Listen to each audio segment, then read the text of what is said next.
오늘 새벽에도 하나님의 은혜가 저 여러분에게 함께하기를 기원합니다.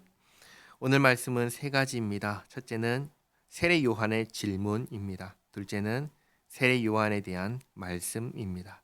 셋째는 이 세대의 의인들에 대한 말씀입니다. 먼저 세례 요한의 질문입니다. 18절에 세례 요한의 제자들이 이 모든 일을 그에게 알리니 요한이 그 제자 중 둘을 불러 주께 보내어 이르되 오실 그이가 당신이오니이까 우리가 다른 일을 기다리오리이까 하라 하매. 왜 세례 요한이 이런 질문을 했냐면 세례 요한이 생각했던 일을 예수님께서 하지 않으셨기 때문입니다. 많은 사람들이 세례 요한을 보며 혹 그리스도신가 생각했습니다. 그들에게 나는 그리스도가 아니다 라고 하면서 그리스도께서 오시면 하실 일을 두 가지로 이야기했습니다. 첫째는 성령과 불로 세례를 베푸실 것이고, 둘째는 알곡은 모아 곳간에 들이고 쭉정이는 꺼지지 않는 불에 태우시리라. 이 두 가지를 할 거라고 얘기를 했는데 예수님께서는 이 일을 하지 않으시는 겁니다. 그래서 제자들을 불러 보내서 질문하게 한 겁니다. 20절에 그들이 예수께 나아가 이르되 세례 요한이 우리를 보내어 당신께 여쭈어보라고 하기를 오실 그이가 당신이오니이까 우리가 다른 일을 기다리오리이까 하도이다 하니 마침 그때 예수께서 질병과 고통과 및 악귀 들린 자를 많이 고치시며 또 많은 맹인을 보게 하신지라. 예수님께서 이 일 하시는 것을 세례 요한의 제자들이 보았습니다. 그리고 22절에 예수께서 대답하여 이르시되 너희가 가서 보고 들은 것을 요한에게 알리되 맹인이 보며 못 걷는 사람이 걸으며 나병 환자가 깨끗함을 받으며 귀먹은 사람이 들으며 죽은 자가 살아나며 가난한 자에게 복음이 전파된다 하라.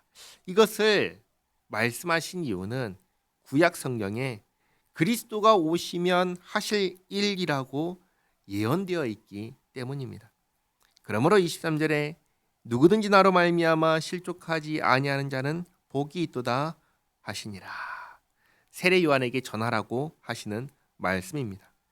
실족하지 마라. 걱정하지 마라. 내가 그다라고 말씀하시는 겁니다. 여기서도 예수님께서 자신이 그리스도이심을 구약 성경의 말씀과 일치하는 행동으로 분명하게 보여주셨습니다.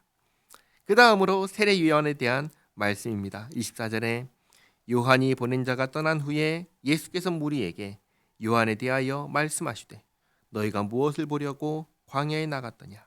바람에 흔들리는 갈대냐? 그러면 너희가 무엇을 보려고 나갔더냐? 부드러운 옷 입은 사람이냐? 보라, 화려한 옷을 입고 사치하게 지내는 자는 왕궁에 있느니라. 그러면 너희가 무엇을 보려고 나갔더냐? 선지자냐? 옳다. 내가 너희에게 이르노니 선지자보다도 훌륭한 자니라. 기록된 바 보라, 내가 내 사자를 내 앞에 보내노니 그가 내 앞에서 내 길을 준비하리라 한 것이 이 사람에 대한 말씀이라. 이 말씀은 말라기 3장 1절 말씀입니다. 하나님께서 사자를 내 앞에 먼저 보내서 내 길을 준비하게 하겠다 하신 그 사람이 바로 세례 요한이라는 것을 예수님께서 아주 분명하게 밝히셨습니다. 그리고 28절에 내가 너희에게 말하노니 여자가 낳은 자 중에 요한보다 큰 자가 없도다. 왜냐하면 지금까지 그 누구도 하지 못했던 주님의 길을 준비하는 사람이기 때문입니다. 그러나 하나님의 나라에서는 극히 작은 자라도 그보다 크니라 하시니, 이 말씀은 성도 간에 높고 낮음이 있다는 것이 아니라 그만큼 구약 시대와 신약 시대가 다르다라는 것을, 차이가 있다라는 것을 말씀하신 것입니다. 누가복음 10장을 보시면 예수님께서 이렇게 말씀하시는데요. 제가 읽어드리겠습니다. 제자들을 돌아보시며 조용히 이르시되 너희가 보는 것을 보는 눈은 복이 있도다. 내가 너희에게 말하노니 많은 선지자와 임금이 너희가 보는 바를 보고자 하였으되 보지 못하였으며 너희가 듣는 바를 듣고자 하였으되 듣지 못하였느니라. 세례 요한이 구약 시대의 모든 성도보다 큰 자이지만 신약 시대에 예수님의 역사를 보지 못하고 듣지 못하니까 그런 의미에서 작다라고 말씀을 하신 것입니다. 그리고 마지막으로 이 세대 의인들에 대한 말씀을 하십니다. 29절에 모든 백성과 세리들은 이미 요한의 세례를 받은지라 이 말씀을 듣고 하나님을 의롭다 하되 바리새인과 율법 교사들은 그의 세례를 받지 아니하므로 그들 자신을 위한 하나님의 뜻을 저버리니라. 그 시대의 눈으로 볼 때 죄인에 해당하는 백성과 세리들과 의인에 해당하는 바리새인과 율법 교사를 대조합니다. 죄인에 해당하는 이들은 세례 요한의 세례를 받았지만 의인에 해당하는 이들은 세례를 받지 않았습니다. 그리고 의인에 해당하는 이들은 하나님의 뜻을 저버렸다고 합니다. 하나님의 뜻이 무엇입니까? 죄인을 구원하는 것입니다. 이것을 위해서 아들 예수님을 보내주셨습니다.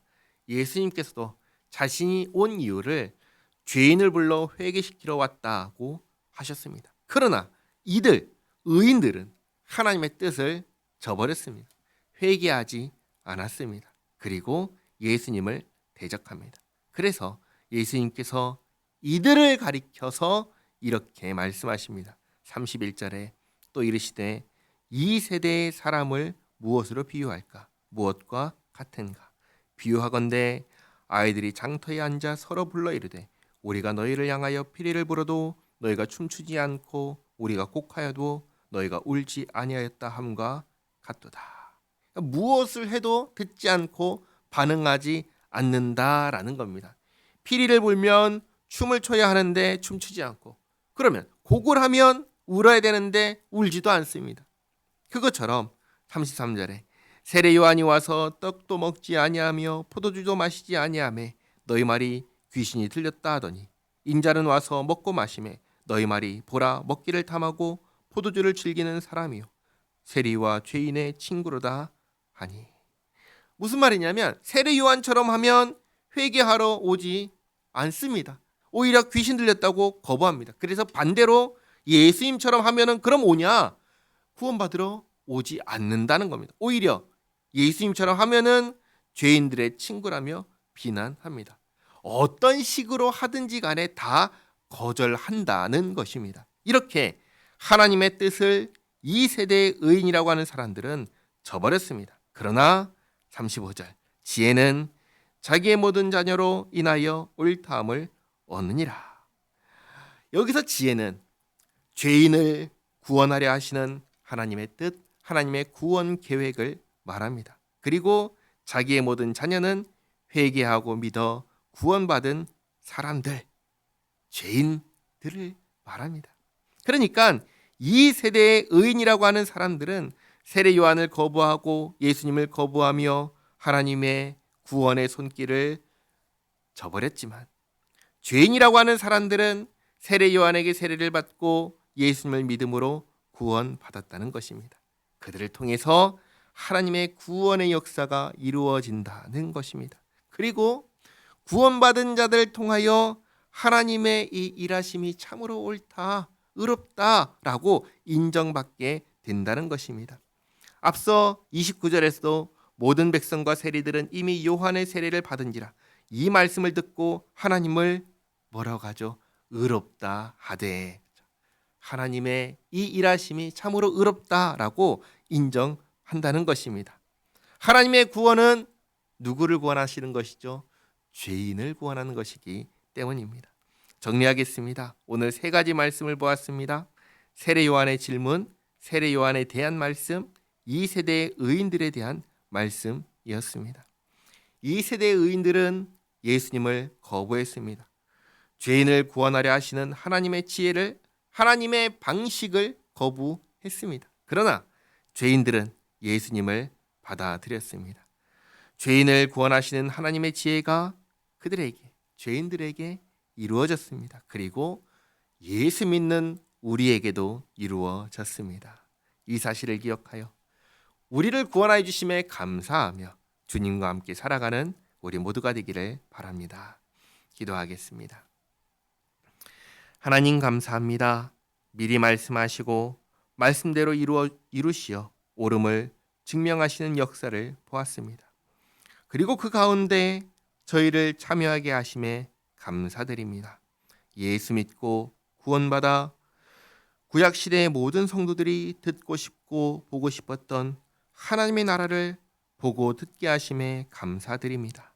언제나 주님의 은혜에 감사하며 주님의 백성답게 주님의 자녀답게 주님과 함께 살게 하옵소서. 예수님의 이름으로 기도하옵나이다. 아멘.